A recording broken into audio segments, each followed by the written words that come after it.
Welcome to a podcast of the American Academy of Orthopedic Manual Physical Therapists. Today's episode is sponsored by the Foundation for Orthopedic Manual Physical Therapy, which is committed to advocating for excellence in FOMPT practice through its funding for initiatives in fellowship training, education, research, and public recognition. The Foundation for Orthopedic Manual Physical Therapy is a 501c3 organization, and all contributions are tax deductible. Donations can be made at our website, aaompt.org/foundation.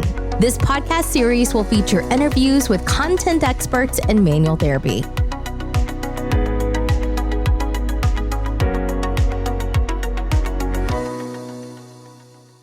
Well, hi everyone. I'm Dr. Skip Gill and host of today's episode. And joining us today is Dr. Cody Mansfield on the topic of systematic reviews. Dr. Mansfield brings a wealth of experience to the world of physical therapy as a distinguished clinician, educator, and researcher. He earned his Doctor of Physical Therapy degree from Duke University. And prior to that, Dr. Mansfield completed his Bachelor of Science degree in athletic training at Chapman University. He is a board-certified clinical specialist in orthopedic physical therapy and a fellow of the American Academy of Orthopedic Manual Physical Therapists. Dr. Mansfield is currently serving as a faculty member in the Orthopedic Physical Therapy Residency and is the director of the Orthopedic Manual Physical Therapy Fellowship at The Ohio State University Wexner Medical Center. As a dedicated PhD candidate at OSU, his commitment to scholarly excellence is evident through his many contributions to peer-reviewed journals, and he has many high-impact publications utilizing the systematic review methodology. He is also a regular speaker and presenter at state, national, and international conferences. Well, hi, Cody, and thanks for joining us today. Hi there. Thank you for having me. I really appreciate the invitation to be on the FOMPT podcast again. All right. Well, this will be great, and appreciate you joining us. You have a lot of research experience across several different types of study designs. But what I wanted to talk today about was more specifically the systematic reviews. So I was wondering if maybe you could tell us a bit of the story behind why you started down this particular path with this particular study methodology. What was it that sparked your interest? Yeah, definitely. At Ohio State University, I've kind of become the systematic review guy. So I actually started in the PhD program through the Health and Rehabilitation Sciences program at OSU in 2018. And oftentimes when you're starting in a training program like this, they have you initiate a literature review. And my mentor encouraged me to go down the path of a systematic review and meta-analysis. When I first started my PhD training, dry needling was at the height of its excitement, and I was considering a research path really exploring dry needling itself. And there are already several well-done systematic reviews on dry needling by physical therapists and dry needling to the upper and lower quarter sections of the body. My mentors and I were thinking, all right, well, is there some kind of question we can ask that hasn't been answered yet? And for us, we really spent a lot of time brainstorming, and we figured out that no one had really guided the discussion on the effects of dry needling on muscle force production. And it was through that project where we actually submitted it to JOSPT. And again, as my first systematic review, so things were kind of rusty. But I think the JOSPT editorial team and the review team, they loved the question so much that they really gave me a lot of feedback to really improve the methodology of the review and even encouraged me to do a meta-analysis on this project. And so it was that research experience that I really cut my teeth, so to speak, on becoming really good at the methodology of performing systematic reviews and even meta-analyses. And I'll tell you what, after that experience of doing a meta-analysis for the first time, if I can do it, anyone can do it. It's pretty simple, actually. Well, let me ask, just following up on what you said about the research question is, this is a formal research methodology. It is designed to answer a research question. And you even alluded to maybe the challenge with that or what is it that is maybe particular or unique about how you form a research question for this type of study methodology versus maybe just your typical kind of clinical research study? It can be a challenge because there are a lot of systematic reviews that are published out there. So you really have to find a gap in literature and a need for it. And there's a lot of debate about this with systematic reviews as well, with is there enough literature on that topic to even perform a systematic review, or do we still need more research studies to be built out there? Now, there are a lot of systematic reviews that are really good for guiding researchers. So, to use the example of my systematic review project on dry needling and muscle force production, that gave our research team a lot of insight as to how a lot of these dry needling studies out there, how they were actually measuring force production. For example, not many of them were using the gold standard Biodex or a handheld dynamometer. There are a lot of different methodologies out there. So sometimes the systematic reviews serve a purpose of informing researchers, although we really have a goal of influencing clinical practice with these kind of designs. Right. With that Yeah. said, though, I do think a lot of people tend to rush the brainstorming phase, or they rush the creation of their PICO question. And at least with my first systematic review, is probably the most important piece of the planning, was developing a question that we felt there was a gap in the literature. Sure. And was this a process like you would normally do? It's a revision after a revision and further looking, and takes a little bit of time to get it perfect. Absolutely. I think when you're developing your PICO question, you want to perform some preliminary searches and just see, all right, what are the key articles that I think would help answer this clinical question? And for those who are listening to the podcast that don't know what a PICO question is, it's essentially an acronym that stands for patient, intervention, comparator, and outcome. There's some alterations to the PICO question. There's also PETCO out there. So you substitute the I for an E. And so instead of intervention, you can think exposure. So maybe you want to do a systematic review where you're not interested in the effects of an intervention, but maybe the exposure of a pathology, or an exposure of arthritis or some clinical condition or some other kind of factor. Right. Yeah. Great. So, switching gears, I was thinking maybe even to take a step back and could we maybe just even talk about some of the terminology? And I was kind of approaching this like it's sort of like systematic reviews 101, but I think it would be helpful for the audience if maybe we could just review and maybe differentiate some of the terms in and around this topic, like systematic reviews. You mentioned meta-analysis, like scoping reviews. There's umbrella reviews. There might be several others that you can think of. Could you maybe just help us establish that terminology? Absolutely. I think a lot of individuals are familiar with a traditional narrative review. Maybe they had to write for school, or really publications early on did this, where you essentially cherry pick the evidence and try to give a good comprehensive review based on your search of the databases. And that's a little bit less formal. Whereas a systematic review, you have a well-defined research question. And just like you mentioned earlier, it's a methodology in itself. You're being very systematic as to how you're searching the databases, and you're being very systematic into your inclusion and exclusion criteria. A scoping review, that's a little bit more broad, where you're trying to get at the nature and extent of the body of research on a certain topic. So depending on what your team's question is, that may dictate if you're going to do a systematic review or a scoping review. Okay. As far as my background with reviews, I have experience with systematic reviews, meta-analyses, and scoping reviews. So that's kind of where my expertise lies.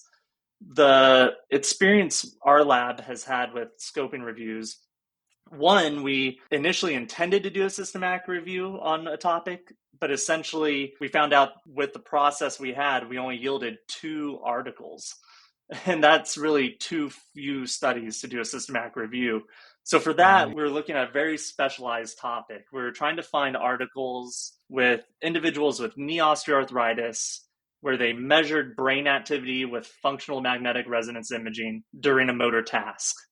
So obviously that's very specific. So when we got down to our entire research protocol, we only found 2 articles, and we essentially had to reverse engineer it and say, all right, let's back up here and let's perform a scoping review and see what other kind of central nervous system measurement tools we can include in there other than just fMRI for this topic. So that was an example where we got too narrow and we had to back up.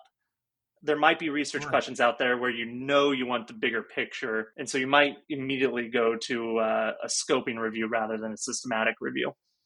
Okay. Yeah. And then I guess on the flip side, when you've got a lot of good studies maybe out there, trials, and you've got some congruency of outcome measures or things like that, then that might lead you to have kind of better quantitative data to look at a meta-analysis. Yeah, that's right. So with a meta-analysis, if you have studies that perform similar interventions, the patient population is homogeneous, and they measured similar outcomes, you're able to perform a meta-analysis. And there are certain ways to account for if your meta-analysis has a lot of statistical heterogeneity, and that's an easy calculation you can get from using various programs. Can I ask you a little bit about that? Because, there's several different kind of techniques out there or processes, but also programs that you can use for a systematic review. And I think, most of our listeners are probably familiar with the Cochrane collaboration or Joanna Briggs Institute, or might even be familiar with the Covidence software. I guess, what have you gravitated to? And, any thoughts on pros and cons for these different approaches or tools? If we stick to meta-analysis, my experience is using the program called RevMan. And I believe Cochrane mentions RevMan, and it is incredibly easy to use.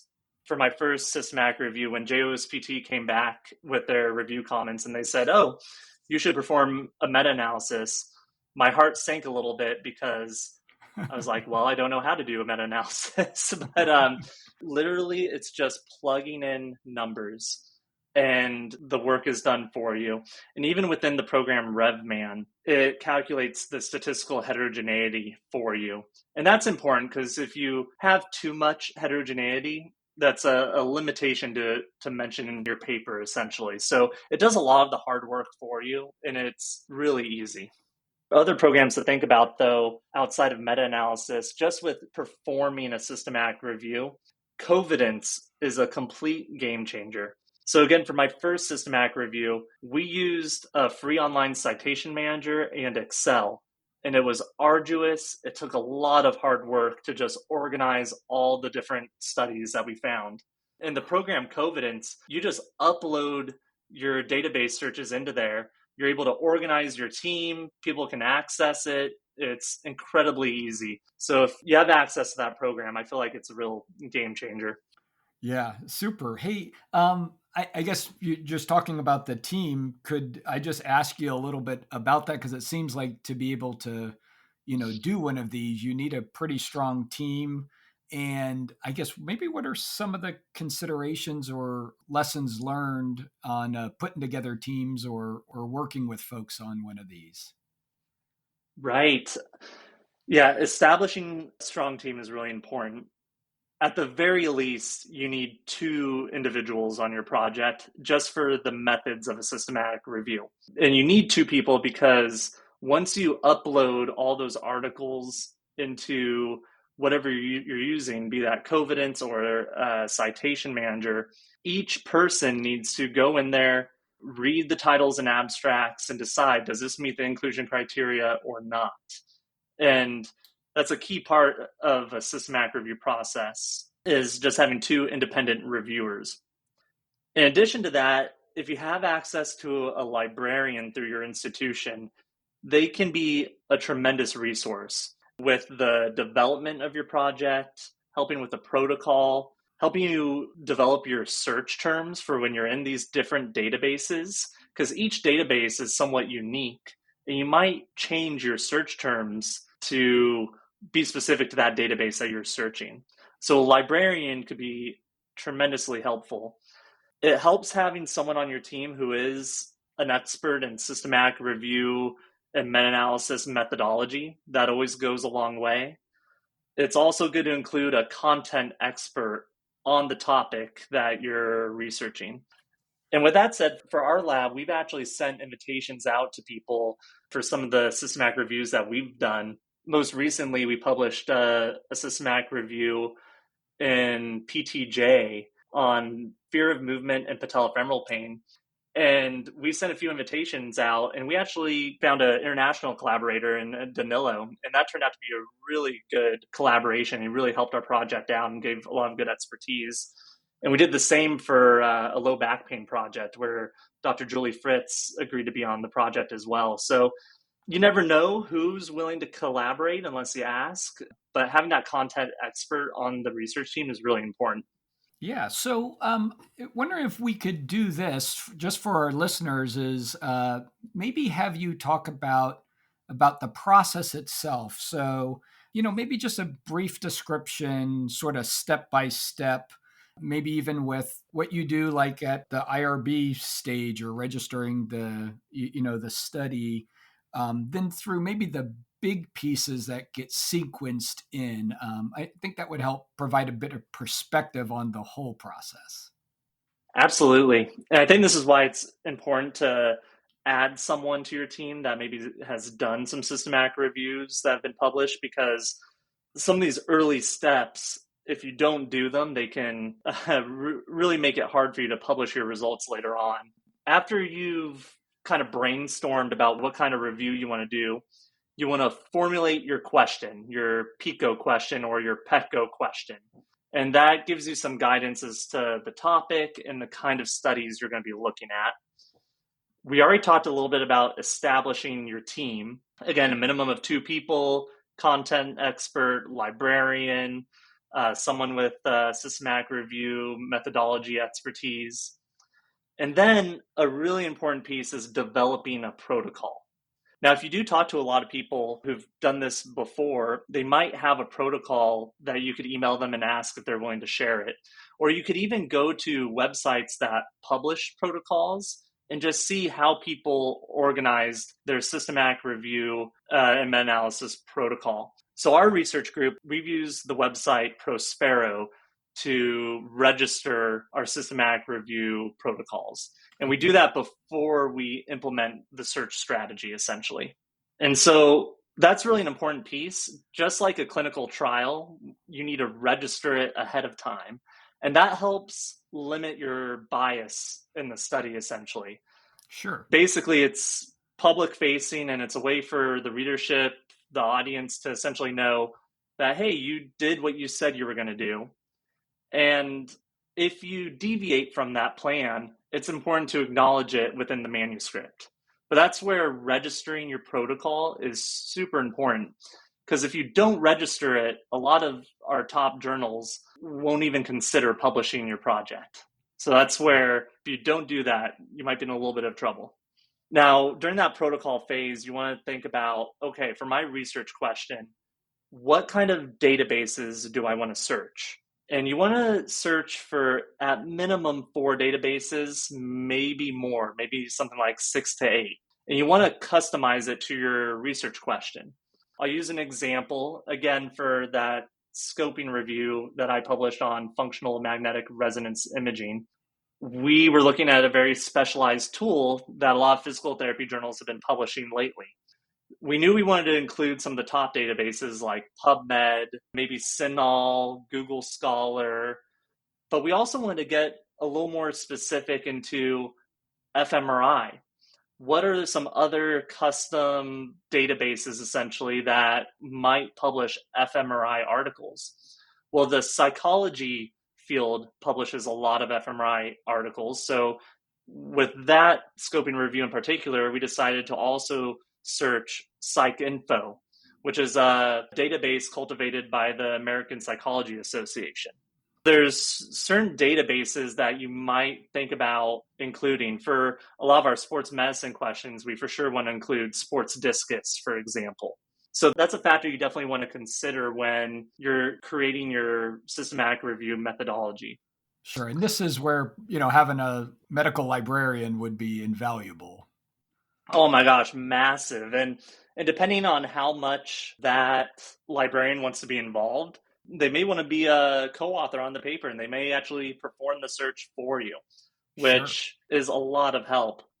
And they play such a big role with drafting the keywords you're going to put into these databases to find your articles. And because again, every database has some differences to it, and they can help narrow things down. So the librarian we consulted at OSU, when we were performing our dry needling systematic review, we noticed we were getting a lot of wet needling articles, so a lot of articles pertaining to injections, and a lot of articles pertaining to poisons. Now, it's just a waste of time for our team to deal with those articles. So if there's a way to get those articles out of the picture from the start, that can be really helpful. So she helped us narrow down our search terms, so we only included the articles we were really interested in. Now, going forth, so let's say you've picked your databases, you've finalized your search terms, you've established your team and the roles of your team. The next part is going into those databases and basically extracting all the references from your search strategy for each database.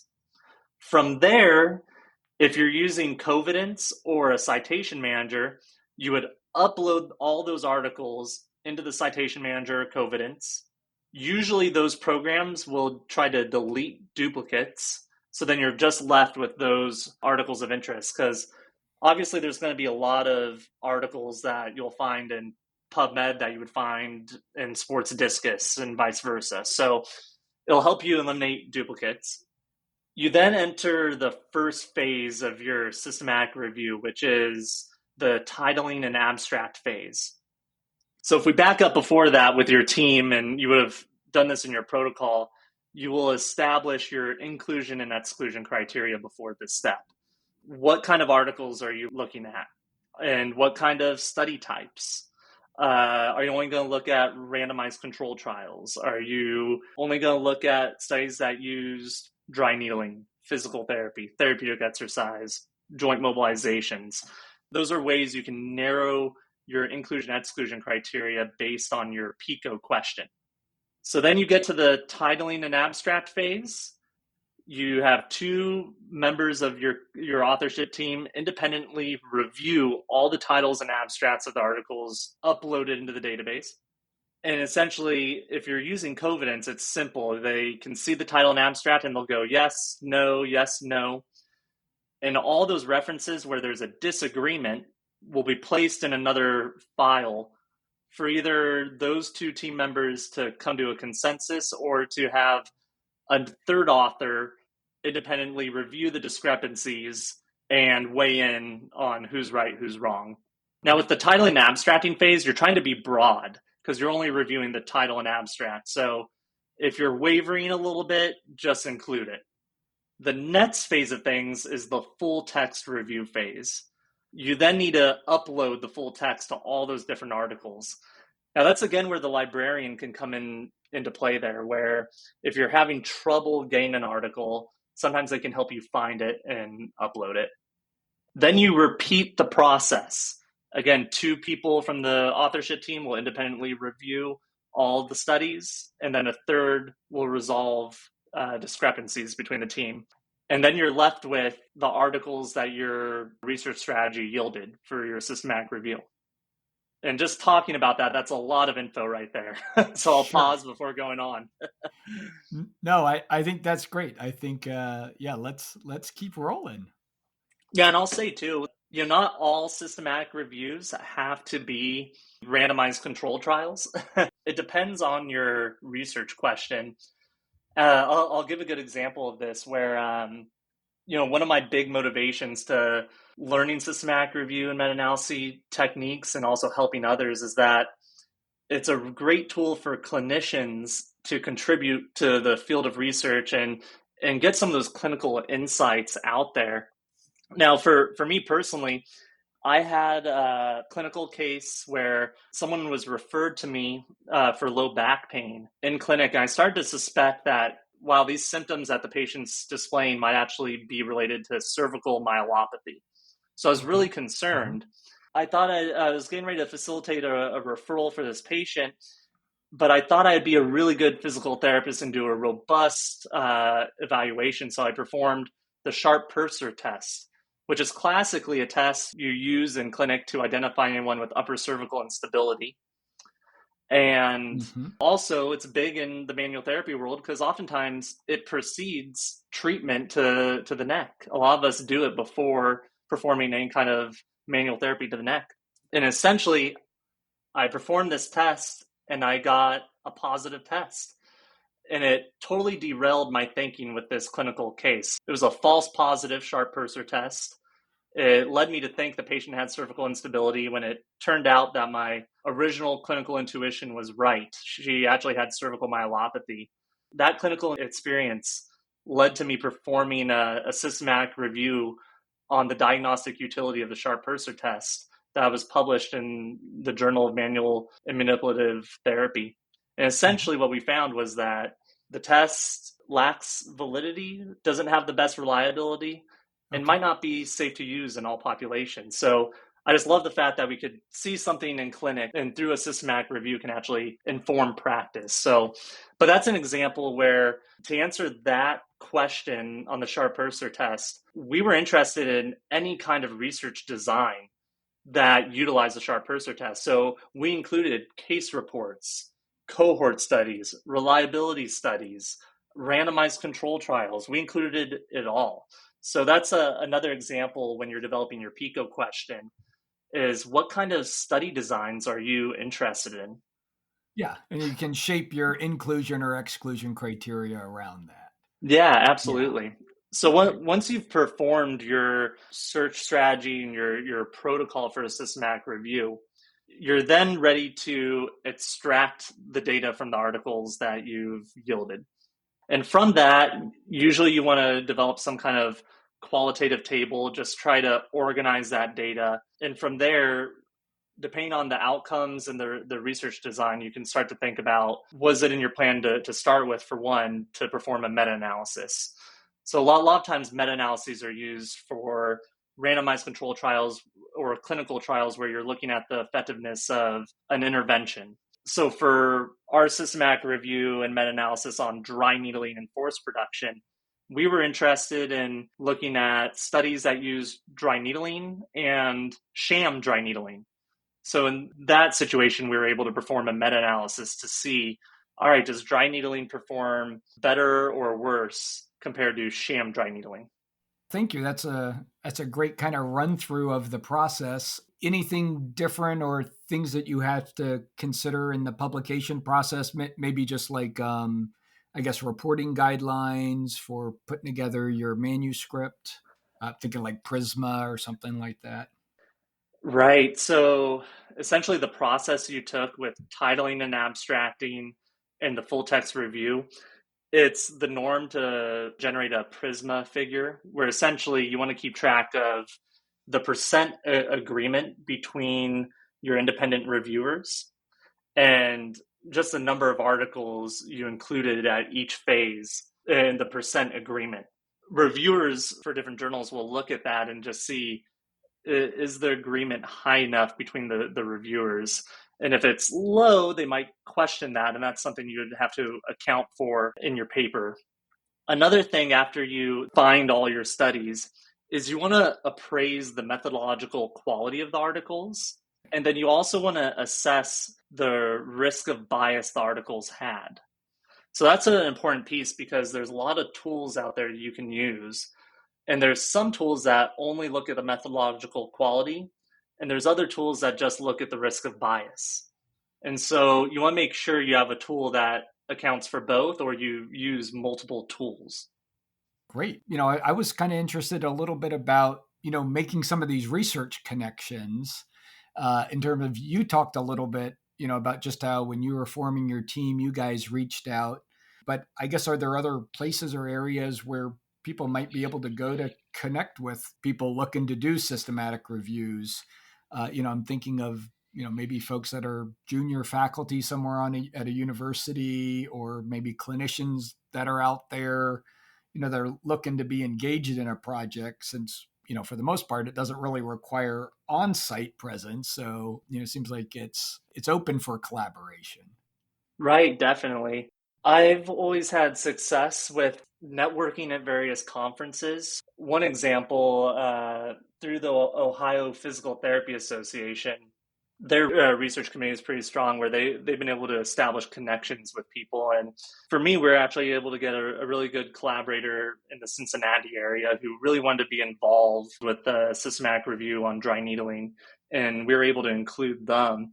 So I think just networking at some of these conferences can be really important, including AOMPT and CSM, and just finding individuals who have common interests and seeing what resources everybody has to lead a project like this. It always helps to find individuals who are at an academic medical center who might have resources, who maybe have access to a program like Covidence, like we do at Ohio State. But again, there's other ways to get around that. And I think what we found from our experience is the worst they can do is say no. And we've had other situations where they've told us, oh, I'm too busy, but let me put you in contact with this person. That can go. And for us, it's led to some really good projects and collaborations. Yeah, that's great. Well, I appreciate the work that you've done in this area. Just thinking kind of as we're getting to the end here, is there one thing that maybe you wish that someone had told you years before you started down this process of doing systematic reviews? Is there maybe any one piece of wisdom or something you could think of maybe to pass on to people as they are at the beginning of this process themselves? My biggest advice would be to pick a project idea that you're really passionate about, because as anyone will tell you that has embarked on a systematic review, they are challenging and robust, and you really have to grind sometimes. And if you're not passionate about that project idea, it's just going to be a lot to handle. So you really want to make sure you're passionate about the idea itself, because it'll take an extra effort to take the project idea the distance. That'd be my biggest advice to individuals embarking on this path, and also just treat it as a learning experience, because you'll get a lot from it. That's great. I've really enjoyed this conversation with you. I think this has been great for folks if they're looking at it as a systematic review 101. Hopefully this will spur some interest. Appreciate your time with us today. Yeah, thank you. Appreciate the invite, and feel free to reach out anytime with systematic review questions. I'd be happy to help. Thank you.